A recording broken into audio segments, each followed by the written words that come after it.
আমরা আজকে দুটো পিটিশন এই আদালতে আজকে মুভ করেছি। একটা হচ্ছে 4 জন পুলিশ অফিসারের বিরুদ্ধে আমরা গ্রেপ্তারি পরোয়ানা চেয়েছিলাম, আদালত সেটা মঞ্জুর করেছেন। এই 4 জনের মধ্যে একজনের নাম আমরা আপনাদেরকে জানাচ্ছি, সেটা হচ্ছে যাত্রাবাড়ি থানার ওসি তদন্ত জাকির হোসেন। আপনারা সামাজিক যোগাযোগ মাধ্যমে এবং আপনাদের সরাসরি ক্যামেরায় সেই দৃশ্যটা ধরা পড়েছিল যে একটা তরুণকে আহত অবস্থায় তার আর এক সহকর্মী যখন তাকে উদ্ধার করে নিয়ে যাচ্ছিল, সে তখন বেঁচে ছিল, খুব স্বাভাবিক অবস্থা, তার পায়ে গুলি আহত ছিল সামান্য।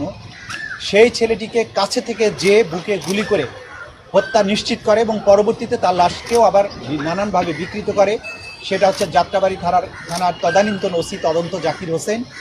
সে এখন পলাতক আছে। এই জাকির হোসেনের বিরুদ্ধে সহ আরও 3 জন পুলিশ অফিসার যারা যাত্রাবাড়ির অ্যাট্রোসিটির সাথে, যাদের ব্যাপারে আমরা অকাট্য প্রমাণ পেয়েছি, এরকম 4 জন অফিসারের বিরুদ্ধে আমরা গ্রেপ্তারি পরোয়ানা চেয়েছিলাম, আদালত সেটা মঞ্জুর করেছেন। আমরা এই প্রসঙ্গে আপনাদেরকে আবারও মনে করিয়ে দিতে চাই যে আমরা বারবার কিন্তু আশ্বস্ত করেছি যে রাষ্ট্রের দায়িত্বে যে পুলিশ বাহিনী আছেন, আজকে তারা নানানভাবে দায়িত্ব পালনে অনীহা প্রদর্শন করছেন, এই কারণে যে হয়তো তারা অনেকেই নানানভাবে হয়রানির শিকার হতে পারেন। আমরা আবারও বলছি যে কোনো নির্দোষ পুলিশ অফিসারকে হয়রানি করা হবে না। যাদের বিরুদ্ধে অকাট্য প্রমাণ পাবো আমরা, আমাদের তদন্ত সংস্থা পাবে, জুলাই আগস্টের গণহত্যার অ্যাট্রোসিটির সাথে, নিষ্ঠুরতার সাথে যারা জড়িত ছিলেন তারা কেউ ছাড় পাবেন না। কিন্তু কোনো নির্দোষ অফিসার যাদের সম্পৃক্ততা তদন্তে সঠিকভাবে না পাওয়া যাবে, তাদেরকে আমরা কোনোভাবেই এই আদালতে বিচারের মুখোমুখি করব না। সুতরাং তারা যাতে এই রাষ্ট্রকে সার্ভ করার ব্যাপারে, এই রাষ্ট্রীয় দায়িত্ব পালনে কোনো প্রকার অনীহা না দেখান, এটা আমাদের পক্ষ থেকে আহ্বান থাকবে।